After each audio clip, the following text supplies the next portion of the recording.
Друзья, это видео посвящено замене сцепления на автомобиле Nissan Premiera P12, двигатель 1.6.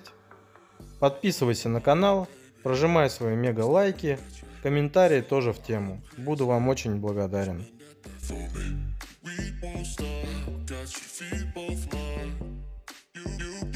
Всем привет, дорогие друзья! Рад приветствовать вас на своем канале. Сегодня нас ожидает достаточно трудоемкий и сложный процесс, такой как замена сцепления на двигателе QG16. Давайте сразу ближе к делу. Убираем декоративный кожух, откручиваем клемму с аккумулятора и убираем аккумулятор. Дальше снимать не буду, расскажу на словах. Убираем площадку под аккумулятор, воздушный фильтр вместе с корпусом, патрубок. Пока на этом все. Так, теперь откручиваем провод массы и далее откручиваем два болта рабочего цилиндра сцепления и снимаем его в сборе. После снятия рабочего цилиндра сцепления не нажимайте педаль сцепления. Убираем все провода, отсоединяем, чтобы нам ничего не мешалось. Далее необходимо будет снять стартер. Отсоединяем штекер от стартера. Вот здесь он находится. Вам не видно. Выкручиваем вот этот один болт и снизу удобнее будет подлезть. С другой стороны еще один болт. Снимаем приемную трубу с коллектора, убираем ее, она у меня уже снята. Также откручиваем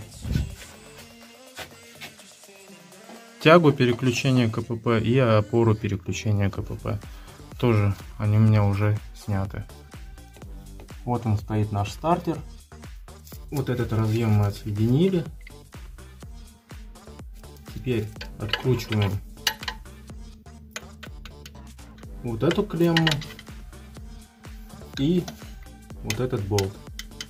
И стартер у нас выходит. Но прежде чем вынимать стартер, нужно открутить вот этот усилитель, так как он нам будет мешать. Стартер сняли. И пока он снят, есть возможность его обслужить и по необходимости заменить щетки. Щеточный узел. Что я, кстати, не так давно и сделал. Теперь отсоединяем вот этот разъем и вот этот разъем. Откручиваем кронштейны. Один от двигателя и второй кронштейн спереди. Вот он у нас прикручен. Сейчас вывешиваем переднюю часть автомобиля и снимаем привода. Перед снятием приводных валов обязательно сливаем масло с коробки передач. Для этого откручиваем сперва заливную пробку и затем сливную пробку. Сливаем масло и снимаем привода.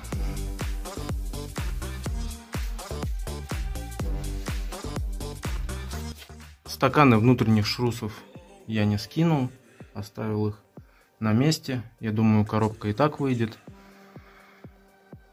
После этого снимаем, откручиваем болты крепления задней подушки коробки передач. Вот эти два болта, вот этот болт и болт, который находится вот там. 4 болта. Предварительно поддомкратив коробку передач. Снимать коробку, конечно, лучше вдвоем. Просто обвяжу коробку. Один будет держать сверху, второй снизу. На этот момент мы можем открутить 3 болта крепление подушки коробки передач. А также останется открутить 4 болта коробки передач. Первый, второй, третий, четвертый болт. Также выкрутим пока 3 болта. Один оставим и обвяжем коробку. Все, у нас все готово для снятия. Оставил один болт, вот этот и вот этот. Обвязал коробку. Я надеюсь, вдвоем справимся.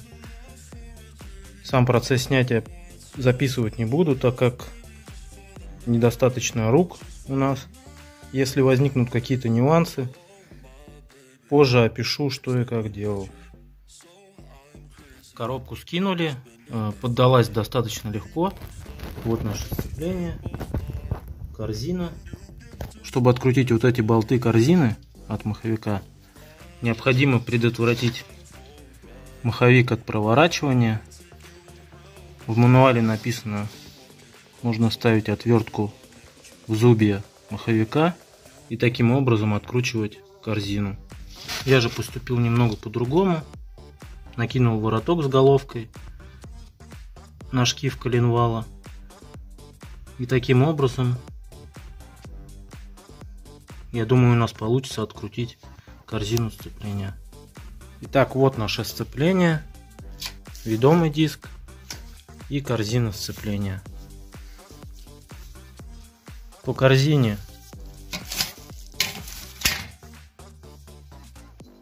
есть небольшая выработка от подшипника.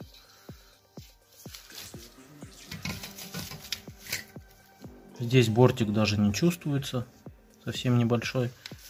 А вот ведомый диск подлежит замене. В конец точное сцепление. Зазор между торцом клепки и рабочей поверхностью должен быть не менее 0,3 мм.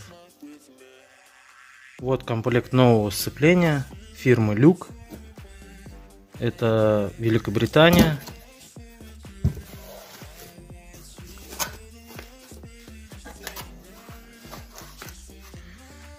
Комплект обошелся мне в 5000 ровно.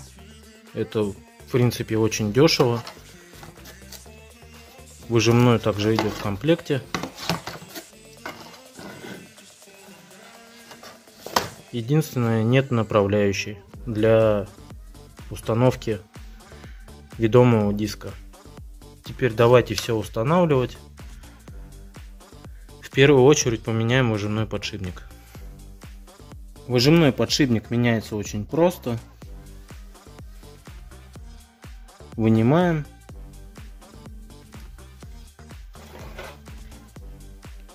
И устанавливаем новый. Но перед этим очищу всю поверхность и смажу вал. Кстати, чуть не забыл. При установке выжимного подшипника не забудьте установить кронштейны крепления выжимного подшипника. У меня они сломались, поэтому я заказал новые и установил. Перед установкой сцепления есть смысл, пока у нас коробка снята, поменять задний сальник коленвала, так как, чтобы заменить этот сальник отдельно, требуется снятие коробки. Довольно-таки трудоемкий и сложный процесс, и дорогостоящий. Поэтому, пока есть возможность, сразу же поменяем задний сальник коленвала. Для этого необходимо открутить маховик. Маховик сняли.